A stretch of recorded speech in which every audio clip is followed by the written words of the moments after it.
किसानों का देश है, क्योंकि राजा के तलवार से गर्दन काटा जाता है, अनाज किसान के हल से उगाया जाता है। इतिहास को झुठलाइए मत। I challenge the history of India, talk to me. मैं चुनौती देता हूं भारत के इतिहास को, जो कहता है राजा का है। गला काटने से इतिहास नहीं बना है, युद्ध करने से इतिहास नहीं बना है। ये भारत किसानों का देश है, ये गांधी ने भी कहा है। पर तलवार से खेत नहीं बनते हैं, खेत हल से बनते हैं, परिश्रम से बनते हैं। इतिहास को झूठा बताया गया है ताकि किसान, जिनकी आबादी इस देश में 70% है, वो राजाओं की गुलामी करे, वो उन्हें भगवान का अवतार माने, उनके सामने सर झुकाए। इसलिए व्यवस्था की गई है। आप बताइए हमको कि युद्ध जरूरी है या किसान का खेत जरूरी है? किसान का खेत जरूरी है, और किसान का खेत राजा के तलवार से नहीं बना है। किसान का खेत घैता से बना है, सब्बल से बना है, कुदाल से बना है, हल से किसान का खेत बना है। चित्रा क्षेत्र में आए लौखा, यदि डरे तो एक लाइन कह दिया, हेड टू हेड। जे डरे तो हेड टू हेड, 1 बनाम 1। 1 बनाम 1 के मतलब कि तो हमरा लेबे तो बदले में हमें तोरा लेबो। किस्सा खत्म। बाँचे लिया क्यों ना आए, के हुए बाँचे ले ना आए। लेकिन यदि कोई तोर घर के स्त्री के गाड़ दे दो और तो जिंदा रहले, वो जिंदगी में लानत हो। वो नौकरिया छोड़ मारलक, लेकिन ओकरो बाहर आयल बात फिर हिसाब कर। सुन ले जितना मजदूर है, यदि कोई गाली गलौज से बात किया, जबान तो खींच के हलफ से बाहर निकालेंगे ही, ये नली भी खींच के बाहर निकालेंगे। मजदूर इस राज्य का, इस देश का निर्माता है। ये बड़ी बड़ी इमारतें मजदूर बनाता है, राजा नहीं बनाता है। पर हमने तो भारत के इतिहास को चुनौती दिया है। आप सम्मानित पत्रकार बंधु बैठे हैं, आज एक नन्हा सा बालक भारत के इतिहास को चुनौती देता है।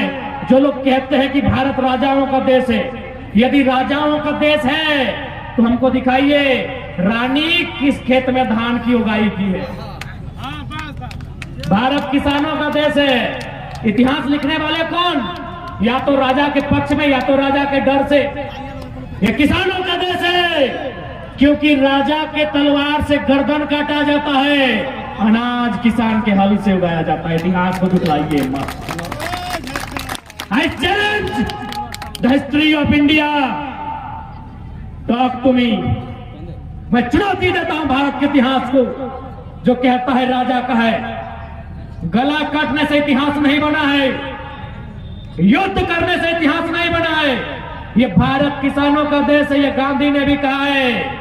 पर तलवार से खेत नहीं बनते हैं, खेत हल से बनते हैं, परिश्रम से बनते हैं।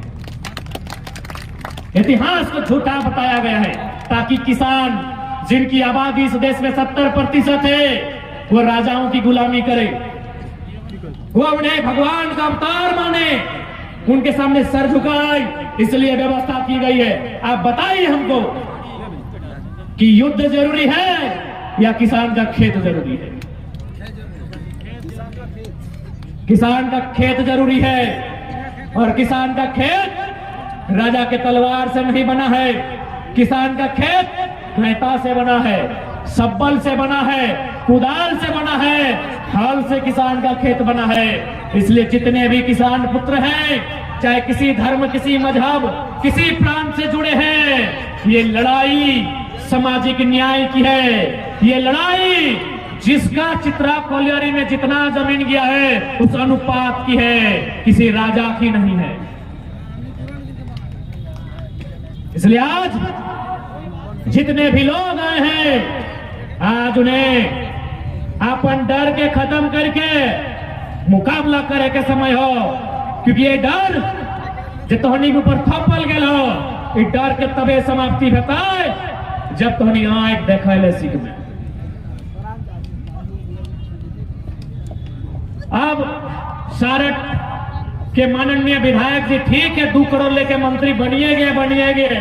अरे कृषि मंत्री बने थे, कम से कम देवघर में जो कृषि महाविद्यालय है वहां ऐसी व्यवस्था बनाते कि कम से कम प्रत्येक साल 20 को 25 को नया कृषि शिक्षक बनता और झारखंड का बनता। वहां पढ़ने वाले छात्र झारखंड के होते, या फिर एक नया, चूंकि ये महाविद्यालय है, एक नया संथाल परगना में कृषि विश्वविद्यालय की स्थापना करते। इतना तो कर सकते थे। यदि नुनुक माई वाला गाना से फुर्सत मिल गया होगा तो एक कृषि विश्वविद्यालय की स्थापना भोलेनाथ की पावन धरती में होनी चाहिए थी, जहां से यहां के छात्र पढ़ के कृषि पदाधिकारी बनते। ये तो कर सकते थे। चित्रा के अलावा देवघर का क्षेत्र कृषि क्षेत्र है। कोई गलत बोल रहे हैं क्या? चित्रा ही एक ऐसा है जो माइंस का क्षेत्र है। बाकी देवघर में जो भी क्षेत्र है, मधुपुर रहे, देवघर रहे, या इधर हल्का सा जरमुंडी का सीमा रहे, ये खेतीहर क्षेत्र है। यदि आप कृषि मंत्री थे, यदि खेतीहर लोगों को सोचते ना, तो आज आपको सरस्वती माता के नाम पर चंदा देने की जरूरत नहीं पड़ती। लेकिन ये लोग जानते हैं कि भाई उसको अधिकार देने से अच्छा है 5 साल में एक बार चंदा दे दीजिए, क्योंकि वह जिंदगी भर चंदा का अधिकारी बना रहेगा। वह चंदा का डिपेंडेबल बना रहेगा, इसलिए लोग चंदा देना पसंद करता है, लेकिन अपने क्षेत्र में सामाजिक न्याय और विकास की बात करना पसंद नहीं करते हैं। ऐसे लोगों का सदन में कोई आवश्यकता नहीं है, इस बात को याद रख लीजिए। चूंकि यह आंदोलन स्थानीय नीति को लेकर था, इसलिए थोड़ा सा स्थानीय नीति आपको समझाते हैं।